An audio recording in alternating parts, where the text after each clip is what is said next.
ശബരിമലയുമായി ബന്ധപ്പെട്ട് എക്കാലത്തും പൊളിറ്റിക്കലായി ഇടതുപക്ഷത്തെ ആക്രമിക്കാം. സാമ്പത്തികത്തിൻ്റെ ഗുണഭോക്താവ് എന്ന് പറയുന്നത് പോറ്റിയാണ്, ഗോവർദ്ധനാണ് എന്ന കാര്യത്തിൽ സംശയമില്ലല്ലോ. കേരളത്തിൻ്റെ മുഖ്യമന്ത്രി ശ്രീ പിണറായി വിജയൻ അടൂർ പ്രകാശിനെയും അതുപോലെ തന്നെ സോണിയാഗാന്ധിയുടെയും ഉൾപ്പെടെ പേരെടുത്ത് പറഞ്ഞിട്ടുണ്ടെങ്കിൽ അതിൽ വ്യക്തമായ കൃത്യതയാർന്ന കാര്യങ്ങളുണ്ട് എന്ന് കേരളീയ പൊതുസമൂഹത്തിന് മനസ്സിലാകും. കേരളത്തിലേക്കുള്ള ഈ വഴികളിലെല്ലാം ഇവരെല്ലാം ഉണ്ട്, ഗോവർദ്ധനുണ്ട്.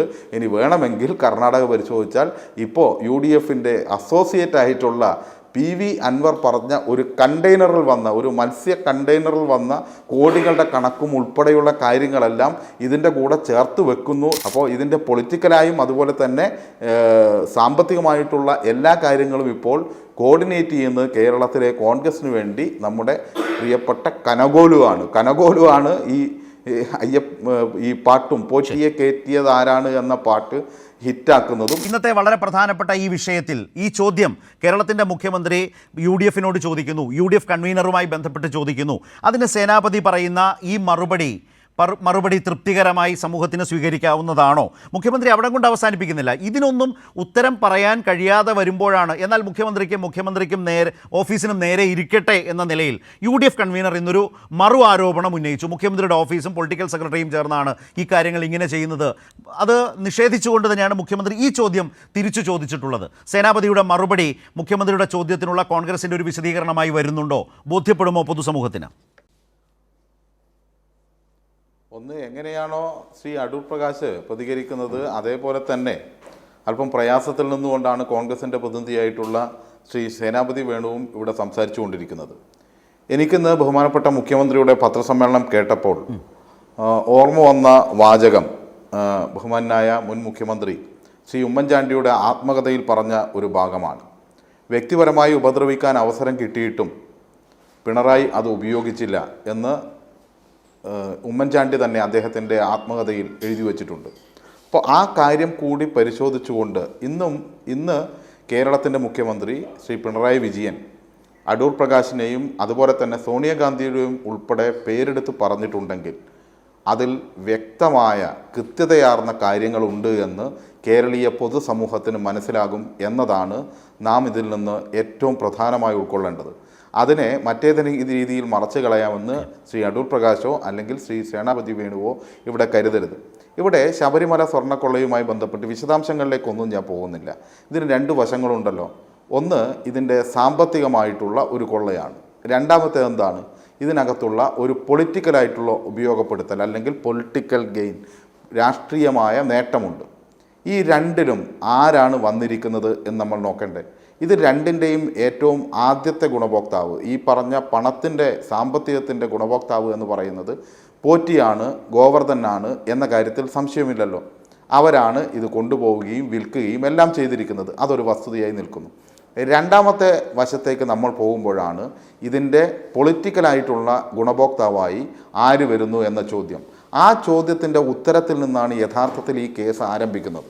അതായത് ശബരിമലയുമായി ബന്ധപ്പെട്ട് എക്കാലത്തും പൊളിറ്റിക്കലായി ഇടതുപക്ഷത്തെ ആക്രമിക്കാം എന്ന ധാരണയിൽ നിന്ന് UDF മുന്നോട്ട് പോകുമ്പോൾ ശബരിമലയിലെ ഭക്തരെയും അതുപോലെ തന്നെ ശബരിമലയുടെയും വികസനത്തിന് വേണ്ടി ദീർഘവീക്ഷണത്തോടുള്ളൊരു കാഴ്ചപ്പാടിൻ്റെ ഭാഗമായി ആഗോള അയ്യപ്പ സംഗമം ഗവൺമെൻറ് സംഘടിപ്പിക്കുമ്പോഴാണ് അതിനെ തകർക്കാൻ വേണ്ടി UDFൻ്റെ ഒരു നാവായിട്ടാണ്, അതായത് അന്ന് അതിൻ്റെ തൊട്ട് മുമ്പ് പോറ്റി എന്ന അവതാരം പ്രത്യക്ഷപ്പെടുന്നത്.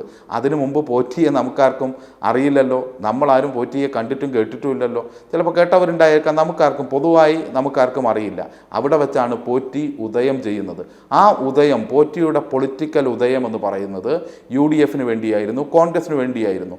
പ്രസ്താവന നടത്തി അല്പസമയം കഴിയുന്നതിന് മുമ്പ് അത് പ്രതിപക്ഷ നേതാവ് അതേ വാക്കുകളെടുത്ത് ഉപയോഗിച്ചു. ഇവിടെ ദ്വാരപാലക ശില്പം മാത്രമല്ല, അതിൻ്റെ അടിയിലുള്ള പീഠം കൂടി പോയിട്ടുണ്ട്, ദേവസ്വം ബോർഡ് ഉത്തരം പറയണമെന്ന്. അത് പൊളിറ്റിക്കലാക്കി. പക്ഷേ ഈ പീഠം എവിടെ നിന്നാണ് കിട്ടുന്നത്? പോറ്റിയുടെ സഹോദരിയുടെ വീട്ടിൽ നിന്ന് കിട്ടുന്നു, പോറ്റിയുടെ കസ്റ്റഡിയിൽ തന്നെയാണ്. അതായത് ആദ്യം ഇത്രയൊന്നും പ്രതീക്ഷിക്കാതെ താൻ ഇതിലൊന്നും പെടില്ല എന്നും ശബരിമലയിലെ ഗവൺമെൻറ്റിൻ്റെ വിജിലൻസ് സംവിധാനം ഇത്രമേൽ ശക്തമാണ് എന്നും തൻ്റെ കയ്യിലാണ് ഇതുള്ളത് എന്ന് തെളിയിക്കപ്പെടുമെന്നും ഈ കേസ് കൂടുതൽ മാനങ്ങളിലേക്ക് തൻ്റെ എല്ലാ തട്ടിപ്പിലേക്കും പോകുമെന്നൊന്നും പോറ്റി കരുതിയിട്ടില്ല. പോറ്റി തൽക്കാലത്തേക്ക് ശബരിമല അയ്യപ്പ സംഗമം തടയാനും UDF സഹായിക്കാനും വേണ്ടി വേഷം കെട്ടി അന്നിറങ്ങിയതാണ്. അവിടെ മുതൽ ആരംഭിക്കുന്നതാണ് ഈ പൊളിറ്റിക്കൽ ഗൂഢാലോചന എന്ന് പറയുന്നത്.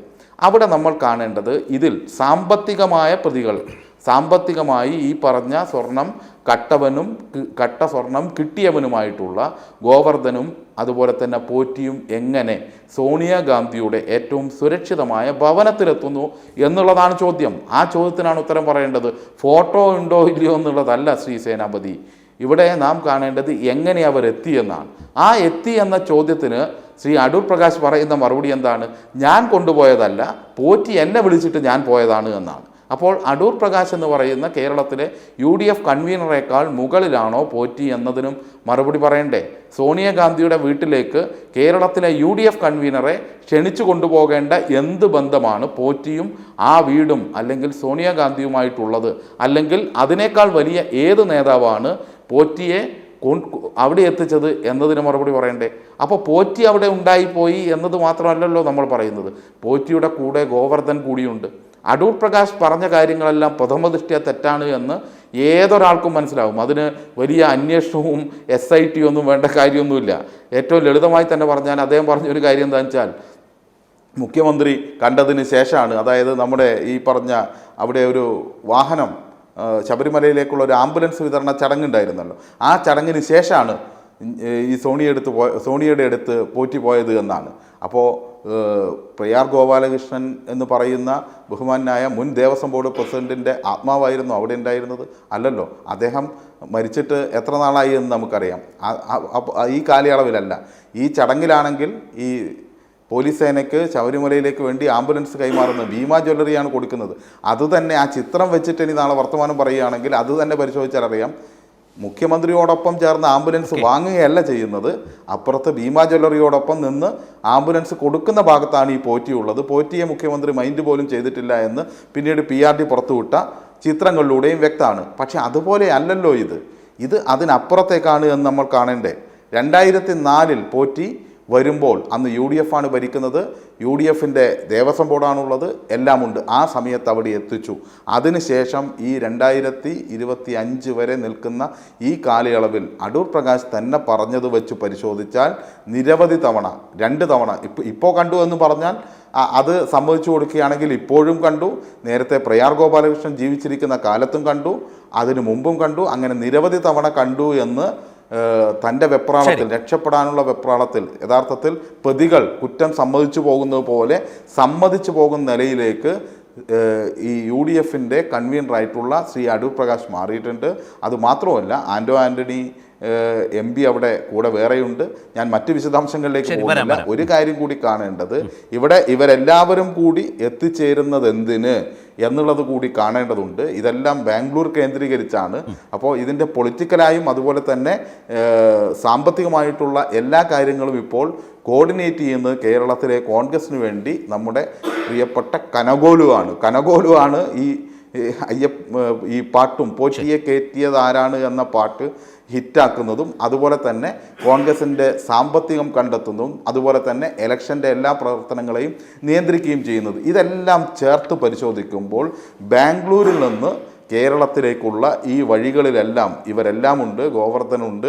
ഇനി വേണമെങ്കിൽ കർണാടക പരിശോധിച്ചാൽ ഇപ്പോൾ UDFൻ്റെ അസോസിയേറ്റ് ആയിട്ടുള്ള PV അൻവർ പറഞ്ഞ ഒരു കണ്ടെയ്നറിൽ വന്ന, ഒരു മത്സ്യ കണ്ടെയ്നറിൽ വന്ന കോടികളുടെ കണക്കും ഉൾപ്പെടെയുള്ള കാര്യങ്ങളെല്ലാം ഇതിൻ്റെ കൂടെ ചേർത്ത് വെക്കുന്നു എന്ന് വെക്കുമ്പോൾ ഒരുപാട് കാര്യങ്ങൾ കോൺഗ്രസ്സിന് മറക്കാനുണ്ട്. ഇപ്പോൾ